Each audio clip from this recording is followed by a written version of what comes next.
Hello, welcome to a special episode of the Retro Game Club podcast. I am Rob, and joining me is not Carmen Electra, it's Hugh. How's it going? No, although we did briefly date in the 90s. I believe it. I definitely, like, between Rodman and Prince, probably, you were Somewhere in there? yeah, somewhere there. You met her, she came into your game store, and it was just love at first sight. Yeah, it was something along those lines. She was coming in to buy some PlayStation games, and it just went from there. Nice.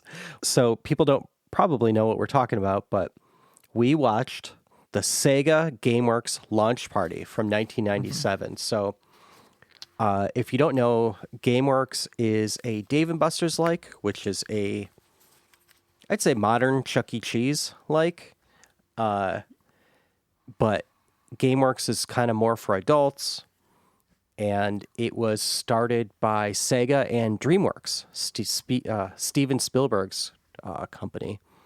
And in 97, when they launched, I think their first place in Seattle, they had an MTV special with Carmen Electra and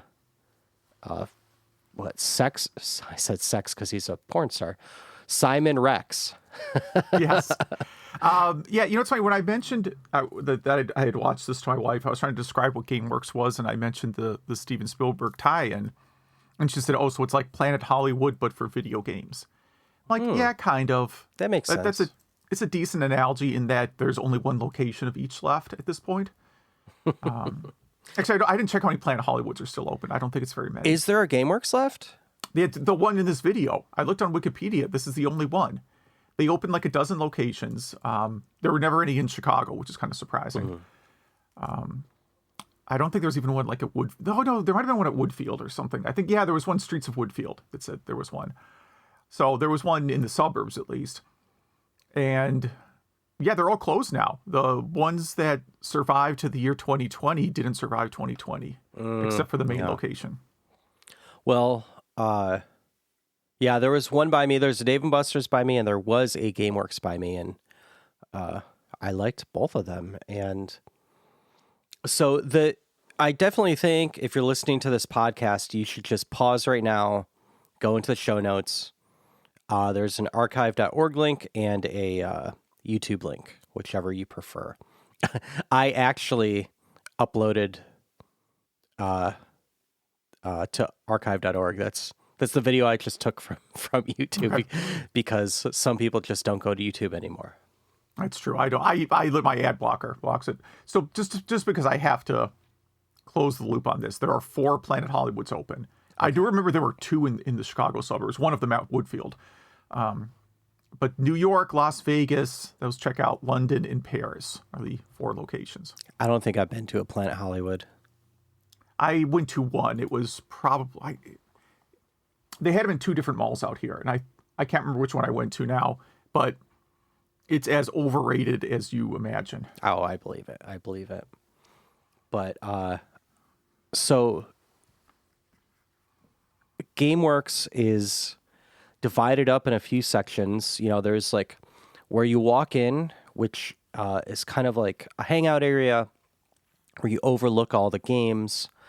And then there's, at one point they called it the loft, and at another point in the video they call it a lounge. And it's a quieter area that's like a cyber cafe, I guess. And they had some computers for the internet, and it's for meeting people and talking to people. And then there's obviously... Oh, yeah, sorry. And in that area is also the retro games. And so, the 80s games, which we'll get into in a little bit. Because we haven't even touched this video yet. We're still talking about GameWorks. Oh, the premise of GameWorks. Yeah, and it was, other than the retro games, almost exclusively Sega games and, like, the Triforce games. So, like... that one Mario Kart game and maybe a few other Nintendo ones like that. But so this starts out with Carmen Electra and Simon Rex, both porn stars. I mean, I think Carmen Electra is... No, Carmen Electra was like in Playboy or something. And Simon Rex was like on the Cinemax late night movies. Yes. I looked up, I finally did go look at his IMDb, and I'm like, he looks familiar, and then I realized he's in all the Scary Movie films. Okay.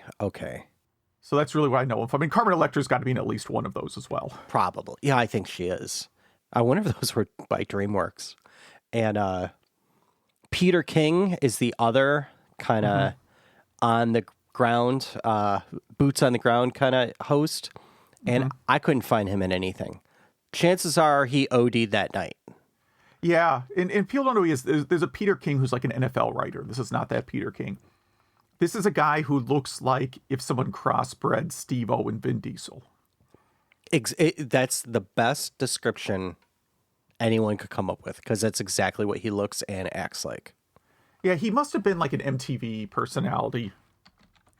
Did you search like Peter King MTV? No. I don't know if you add MTV, if that helps. He, according to the first Google search result, well, this is not him. Okay. He is a surf journalist. That's a thing. Okay. It was in the 90s, I guess. Man, Apparently. I chose the wrong careers. I could have been a surf journalist. I didn't even know it was an option.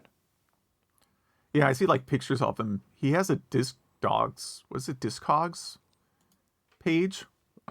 American former pro surfer, musician, engineer, music video maker, and host of the MTV show Sandblast. Okay. All of those things probably happen in like a 3-year time span. This profile picture looks like it's from the same time that this video was taken, so...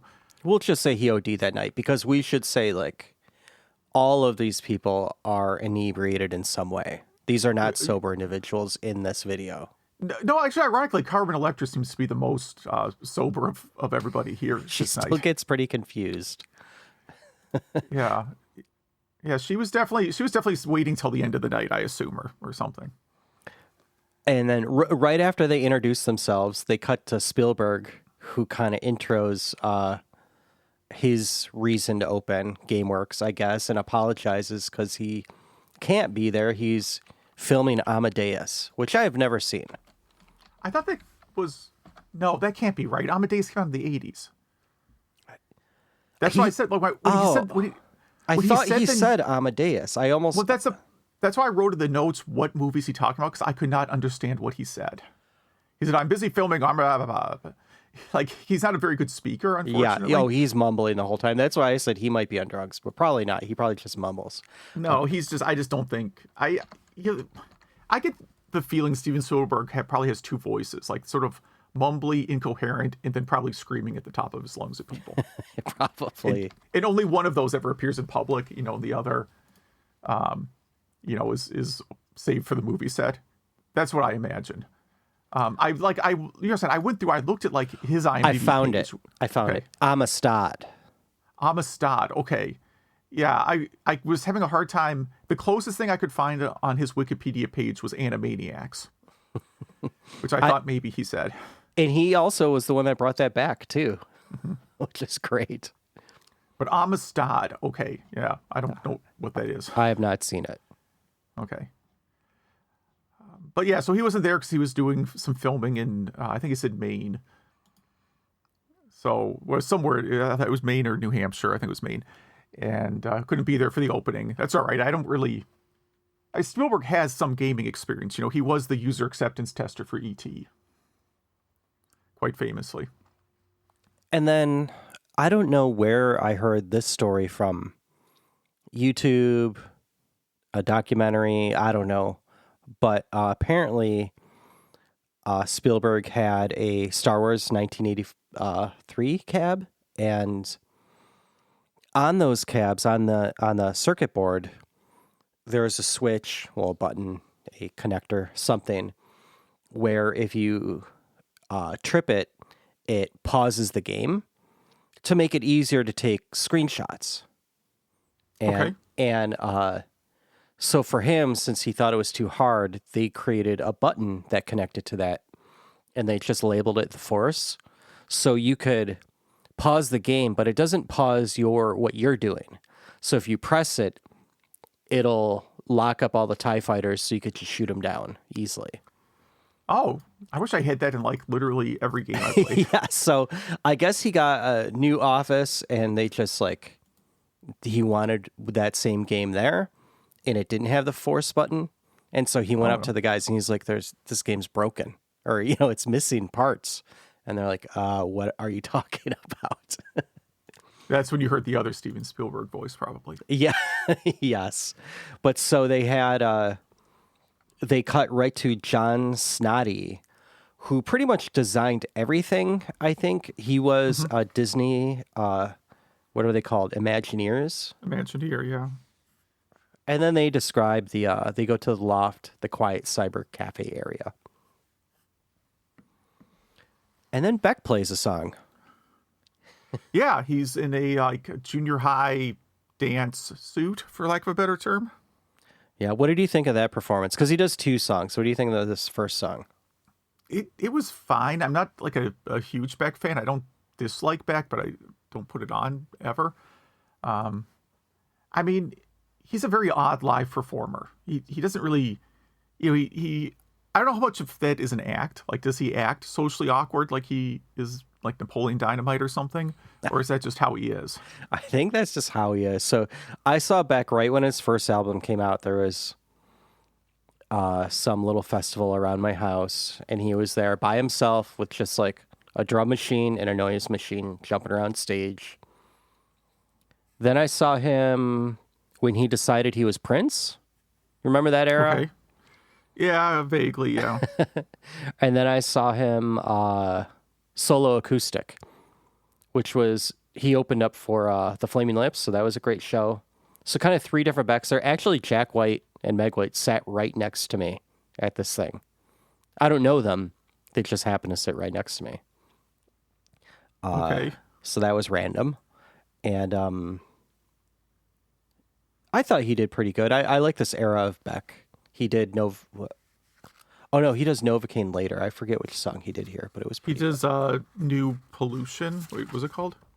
Oh, is that what he did? Yeah, you're right. Yeah. And it really did seem like him and the drummer were doing most of the work. Everything else was a lot of samples happening. Yeah, there's a lot of I mean, his stuff's all sampled, right? I mean, that's why, like, I was sort of wondering about this because, like, a long time ago, I went to a Fatboy Slim concert. You may remember that. This was in the '90s. This would have possibly the same night that this event was occurring. I went to see Fatboy Slim, and I'm like, I wonder what he does because all he does is sample stuff. Yeah, yeah. But he essentially did a DJ set, so it was fine. One of my best friends is a fantastic musician. I've been in bands with him and stuff, and he was an electronic musician for a very long time. He was actually number one on MP3.com when that was a thing. Okay. Back in like 2000. And he said something that will never leave my brain, which is Okay. when you're up there doing electronic music, after a while it just feels like you're jamming on Excel. And it's really hard to care, And I thought that was a very good analogy or whatever that is, description. MP3.com. I'm going to the Wayback Machine here. So look at the early days. Oh, MP3.com actually started in 1997. All right, so anyways, let's get on with the show here. Well, I should say also that the reason Beck is probably here is that his first album, at least his first album, possibly other albums, were produced and I think co-written by Carl Stevenson, who ended up being, I don't know if you remember that band. I think it was just an album called Force for the Trees.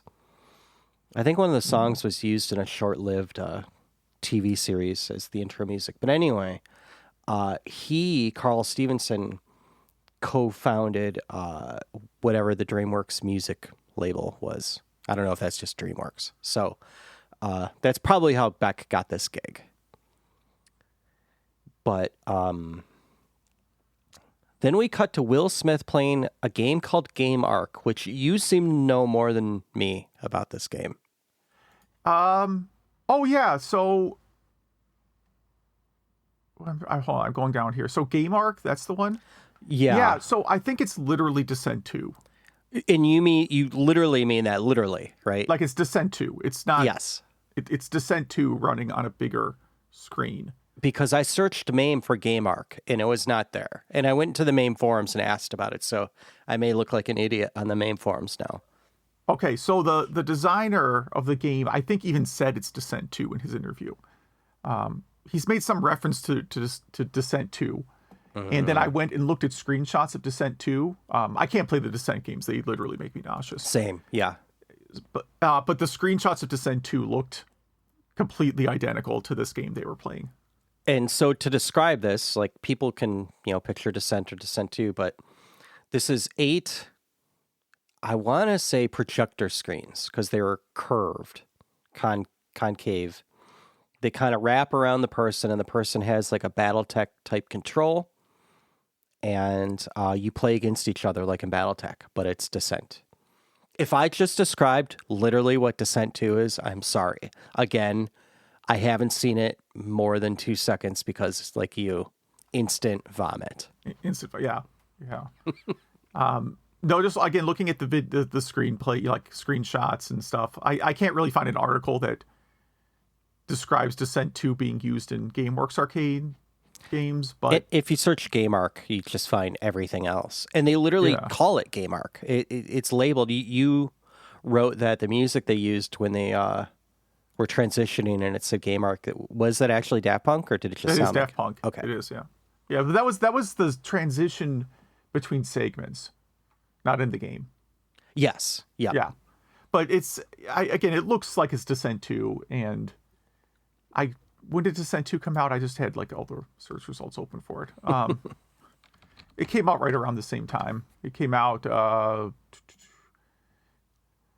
if any of these sites were good. 1996 it came out. That's perfect timing, yeah. Yeah, so they would have made some modifications to it, I'm sure. It's probably running on like better hardware than the average home computer. But it's sure, I can't imagine it's anything other than Descent 2, maybe with some modifications. Yeah, so they interview Doug June, the designer of GameArk. And, I know we keep saying Descent 2, but let's say GameArk is the hardware and implementation of this, okay? And now he owns a visual effects company in the LA area, so that tracks. Mm-hmm. But Will Smith is the one playing the game against other people and promoting Men in Black. Right after Independence Day, where he had to say, like, I know what I just said sounds exactly like Independence Day, but it's not. There's just aliens. That's the only thing that connects the two. Yeah.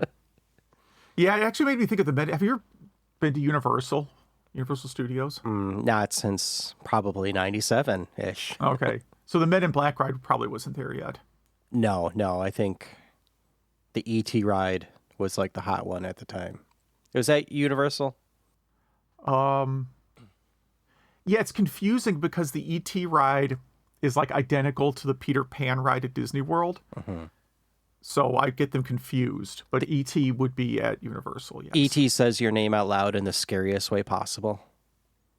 Oh, I forgot about that part. I just remember you're like flying over his home world at one point. Yes. And they're like, oh yeah, well, this was an idea for a sequel they didn't finish. I'm like, good. I actually just... Good they didn't finish that. Randomly was reading about the history of E.T. and stuff like that, probably over the summertime. And apparently Steven Spielberg did not want to do a sequel, but it did so well in the box office that, everyone wanted him to. So apparently he wrote the worst script possible, knowing it would be rejected. Right. And then parts of that are in that ride that you're talking about. The whole like exactly. E.T.'s home world and all of that bizarre stuff. Yeah. Well, if anyone knows about GameArk, and if we've gotten this right or wrong, please email us. Email at retrogameclub.net. And then we hop over to Wave Runner. It's a wave race game. Wave Rider. Yeah. And there's some competition, and you win a Saturn with a stack of games. A lot of games. Yeah. Now, I froze on the frame where they showed the Saturn in the games. Mm-hmm. Right away, it's the Sega Sports variant of the Saturn, which is just the Saturn with a sticker on it that says Sega Sports. But that's actually fairly rare. I realized you could go on like Redbubble or something and make that sticker and put it on your Saturn. Mm-hmm. and instantly double the value of your Saturn from doing that.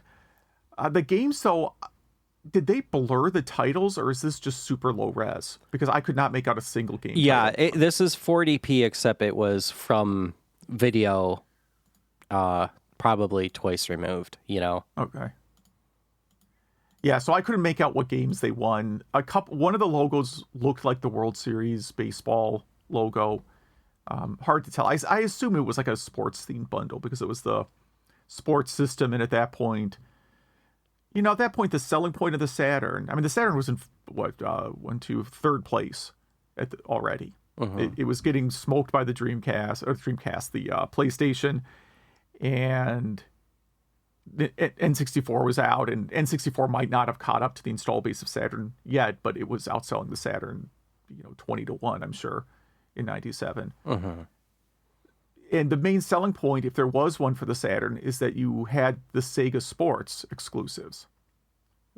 Because EA didn't have a monopoly on all the franchises yet.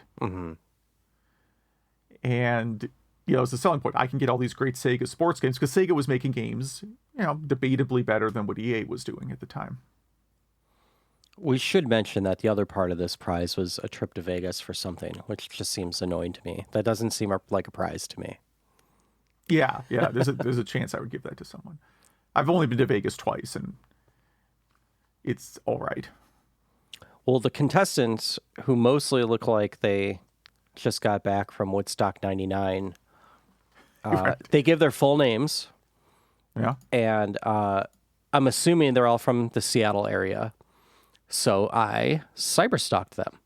Okay. Ryan works at a Lincoln dealership, and he loves God a lot.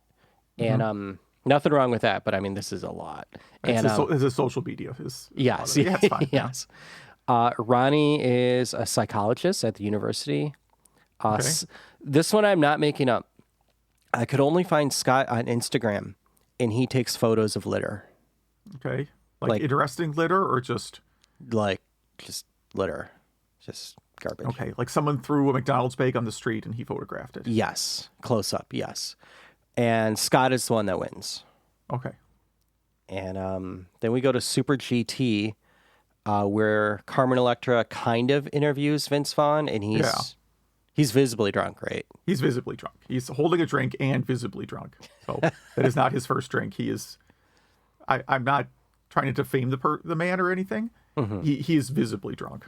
Yeah, I'm a Vince Vaughn fan, and I'm sure many times in my life I've been visibly drunk, but never on TV, I don't think. Well, there's always a first. Yes. And he also could care less, which I think is funny. No one's trying at all. Yeah. Super GT looks fun. Looks like a good time, right? It looks all right. Yeah. It's like full. You actually sit in a car type thing, and it kind of moves you around. Bounces you around. Bounce around. Yeah. I don't know how much I would like. I don't know if I would like that part of the experience so much, but the game looks all right. Well, one contestant named Stacy, possibly, if I got the right person, was caught embezzling money from a school they worked at. Okay. Curtis is a chiropractor, and I could not find Denna. Denna won. Yeah, Denna might be an abbreviation of their name. Yeah. There was a lot of Dennis. I think it's a very common, maybe preferred name. Yeah, I think it's short for something else. Because I saw it, I'm like, oh yeah, no, you couldn't find them. This was not for any games though, just to go to Vegas. I would probably, again, depending what hotel they put you up in, it's possible I would tank it. Exactly. Yeah. If it's like, you're staying at the Excalibur or something, I'd be like, oh, I'm gonna finish last. And then we get Beck again, who does Novocaine, which is one of my favorite songs by him. A very similar performance. And then we're up in the Cyber Lounge. Where they interview Gillian Anderson, who has literally never played a video game. She says those words, I've never played a video game. Yeah. And you made a comment about her speech. I think she was freaked out. Did you notice these like line of weird kids just staring at her the entire time? Yes. Yeah. One almost approaches her mid interview. Yeah, I think she was probably kind of creeped out at that moment. I think you're right. She was definitely out of her element. She seems like a really chill person. And she had, Carmen Electra screaming. I think, who was the other guy? King. What's his name? Yeah. The third guy. Yeah. She said Donkey Kong, or he said Donkey Kong. But she's like, I've never played it. It's just the one I know. Right. They asked her about her favorite retro games, and she said something. She said Donkey Kong because it was a game she could name. Which is weird. I mean, she grew up in the U.S. and is, I don't know, a couple of years older than us, maybe. Like, I guess just never had an Atari in the house. I work with someone who's about, I want to say, 35, who has never seen any Star Wars movie. Any of them.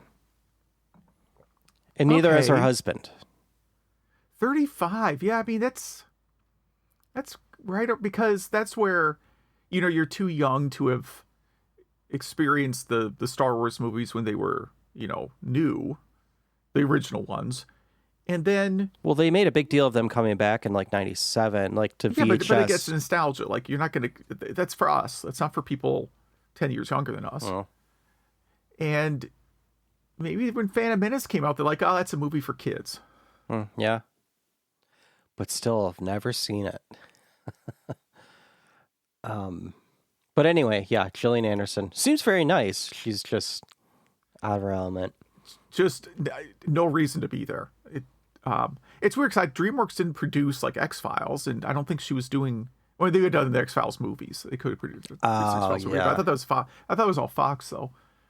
It's a really, really weird person to include there. Like David Duchovny would have said no to this. They probably asked him first, and he said no. And she's actually dressed like her character from the X-Files. That's the other part that was weird. Yeah. Yeah. And I think both you and I think that Spielberg was the one that made this retro lounge area. Because again, he loved those games.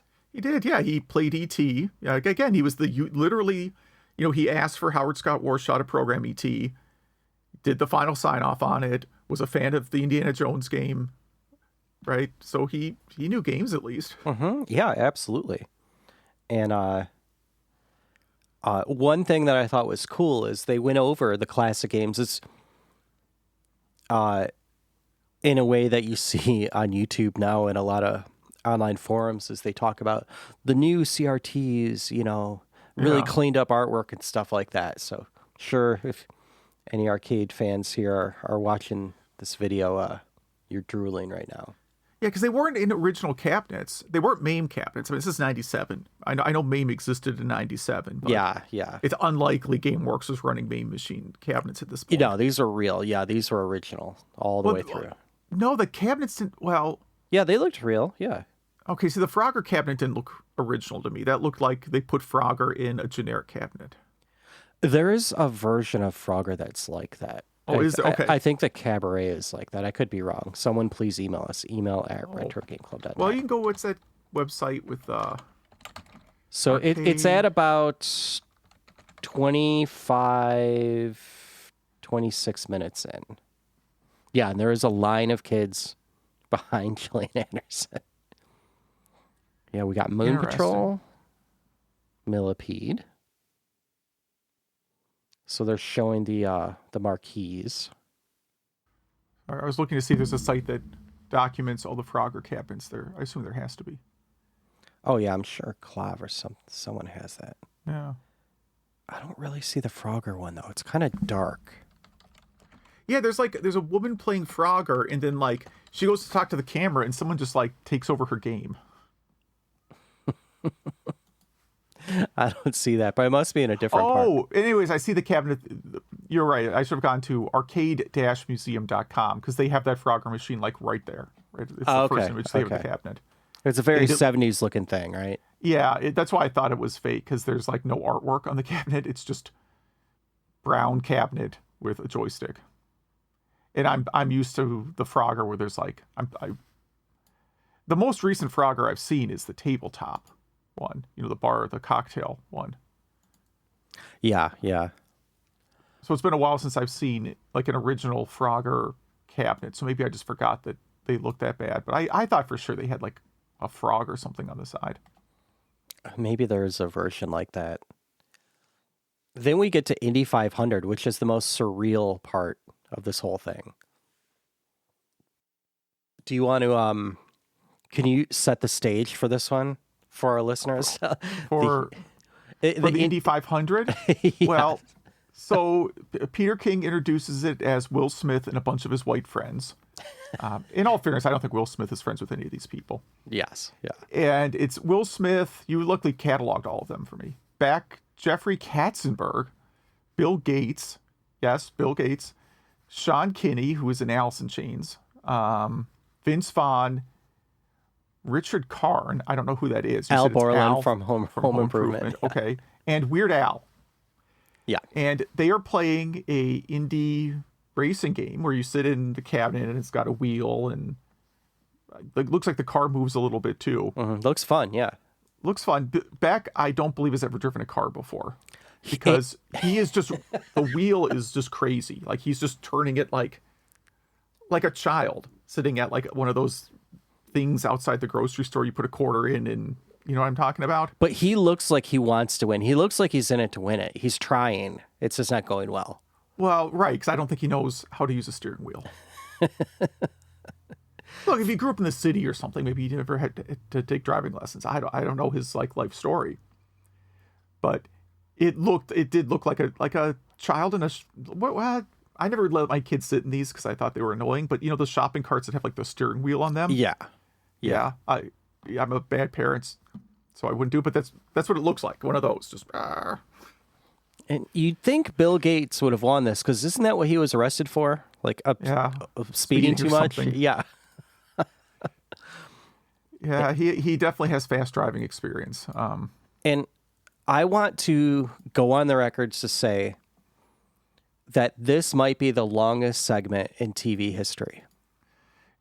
It does. It's 8 laps, and they seem to stay with those celebrities for all 8 laps. Oh, yeah. They don't cut this short at all. And in fact, at one point, someone gets to the checkpoint and, you know, the 30-second timer gets filled again. And they're like, oh, like they didn't think that would happen.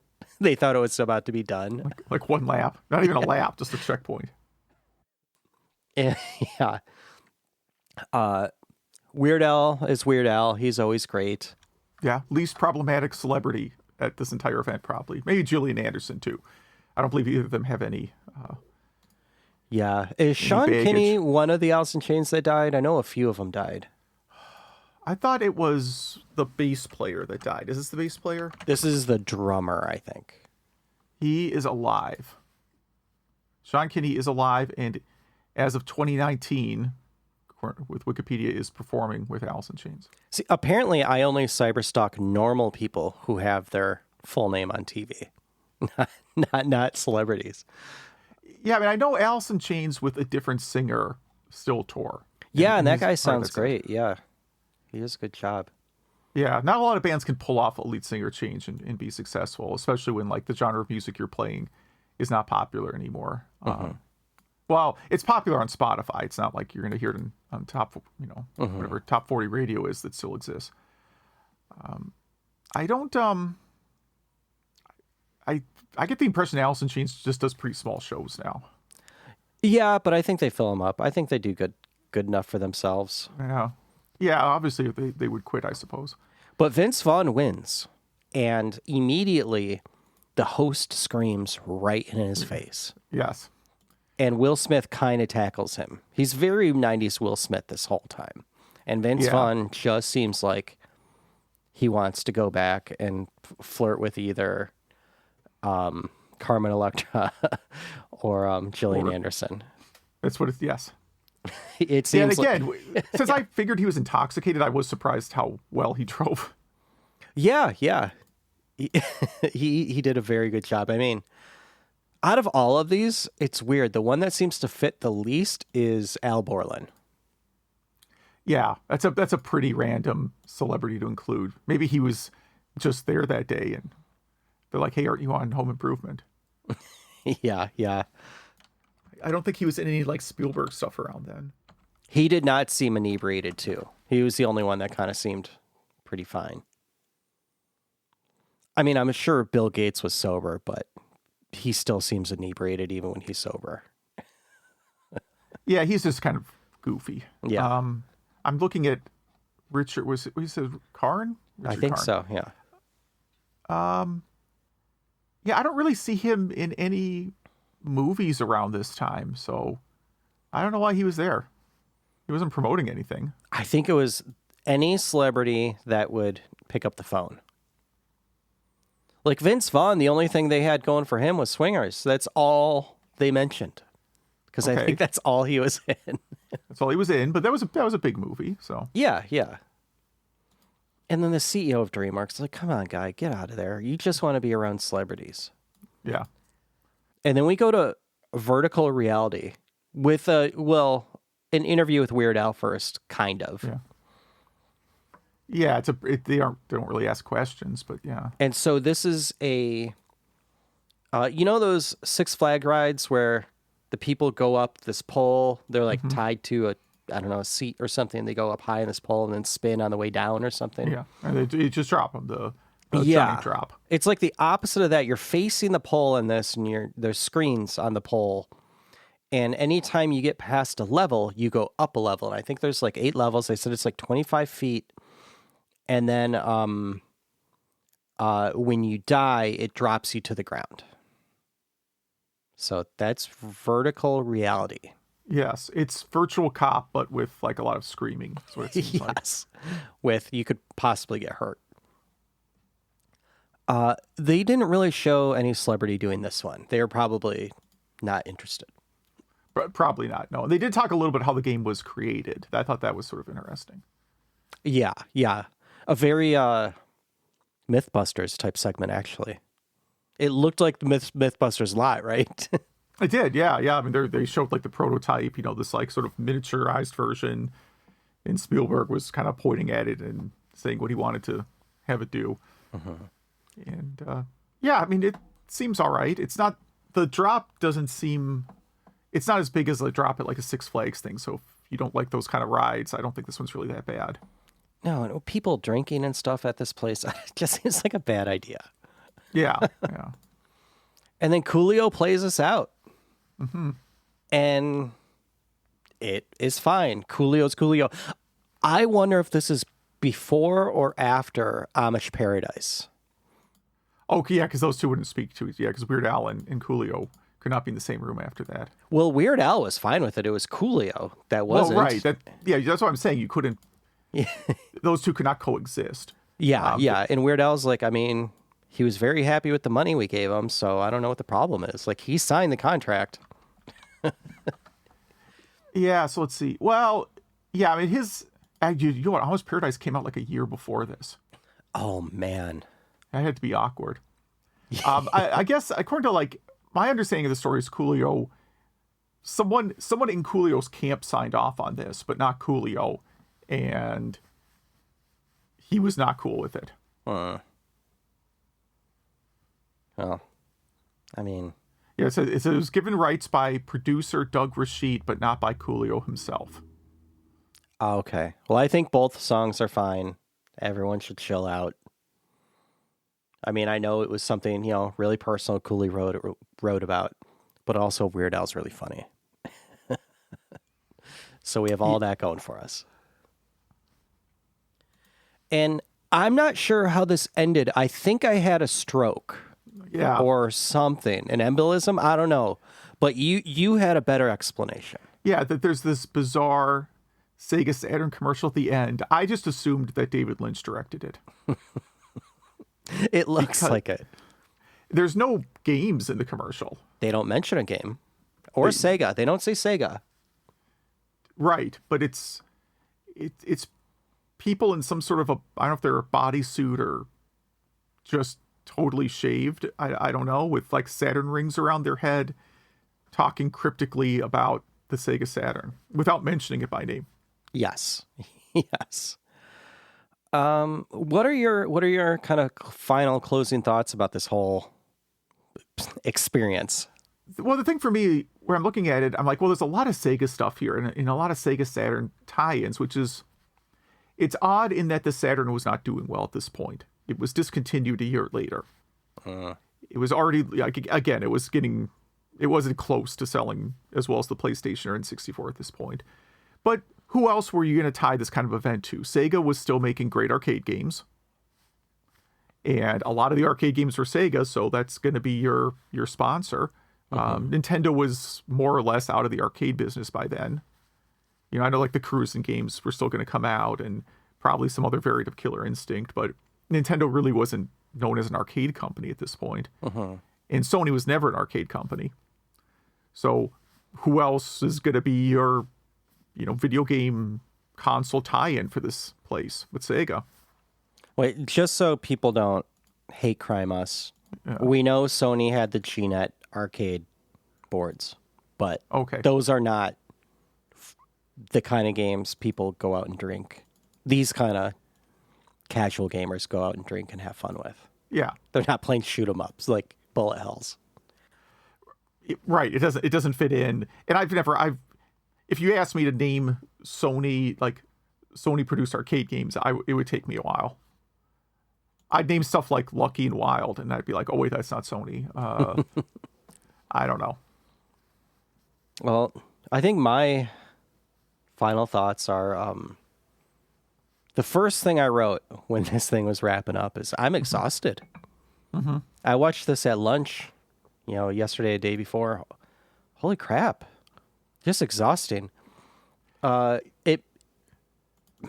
of all like the screaming and kind of in your face presentation of everything. Oh yeah, and all the video toaster effects.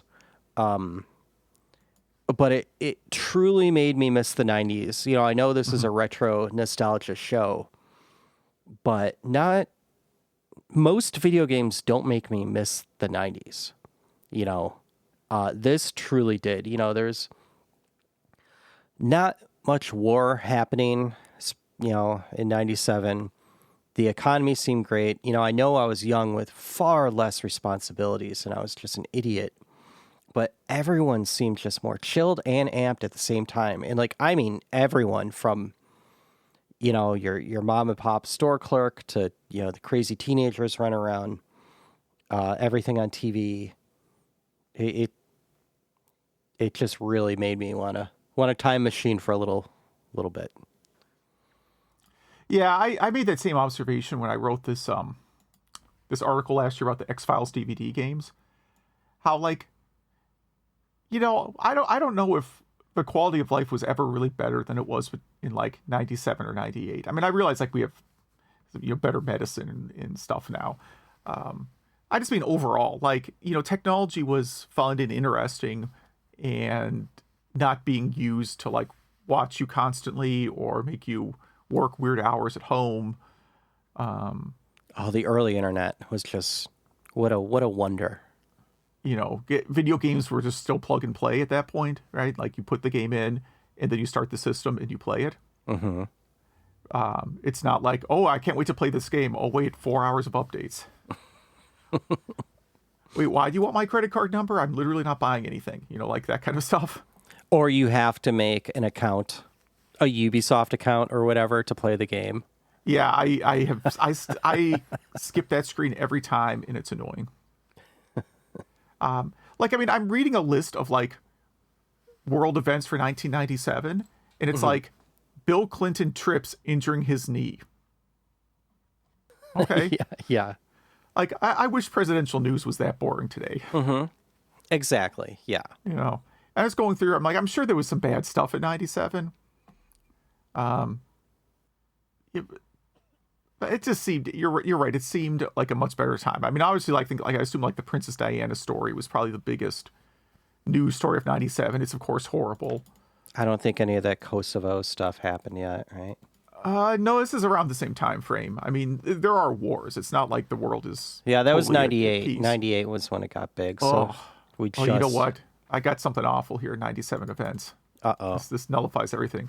November 18th, Metallica releases Reload. Oh. Wow. Yeah. Maybe I'm we done. should. Maybe we should take it all back. But there's other stuff here. Intel halves the price of its Pentium 2 233 from $401 to $268. I remember that. Yeah. What a great day. That's a big one. Tim Allen is arrested for drunk driving. Nice. Crocodile Hunter debuts. This is all 97 events. Yeah, I'm on the Wikipedia page now, and there's not many huge things. Yeah. Yeah, we get the beginnings of Al Qaeda there. But yeah, I don't know, man. 97 seems like a That pretty might good be time. it. No. That might be it. That might be the golden year. Yeah. Well, if you have thoughts on other years, I mean, I'm sure for some, again, like if you're a baby boomer, maybe like 69 was the greatest year of your life or something. I don't know. Well, the draft we still had the draft in 69. So, I'm sure that's when Woodstock was, Summer of Love, all that stuff. That's why I picked it. Maybe some other year, maybe, I'm sure this is a generational thing. But I think I can make a very strong argument for 97 being peak civilization. I agree. I totally agree. And I'm pretty sure Sega GameWorks Launch Party is the thesis. Yes. That's a very important part of it. So again, please write us. Please watch this. Write us. Tell us your thoughts. Tell us if you think we're right or wrong about anything. Email at retrogameclub.net. I have been talking about this on Discord too, so some of you got a little sneak peek. Yeah, thanks for listening. Yeah, thank you for listening. Thank you guys so much. God bless. Thanks for watching. Coolio's going to play out. See you guys later. Don't you wish you had one of these? MTV's coverage of the GameWorks premiere party has been brought to you by Sega Saturn. Hey, that's a bad man. Check this out. We're going to break y'all off something new. To the shoe pimpin' in the house. Lee Grant, what's up?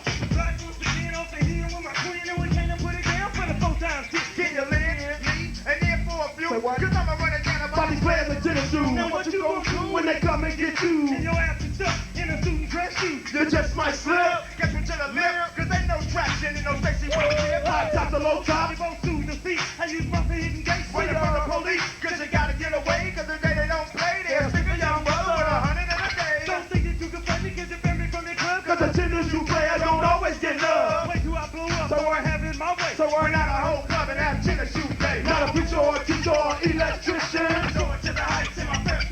Not a preacher or a teacher or electrician. We be tennis shoe pimpin'. Preacher or a teacher or electrician.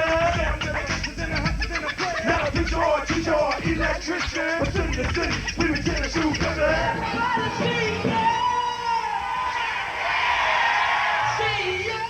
You are approaching Saturn. You are only seconds away. I have arranged for you to meet my companion. He will lead you. Watch and listen.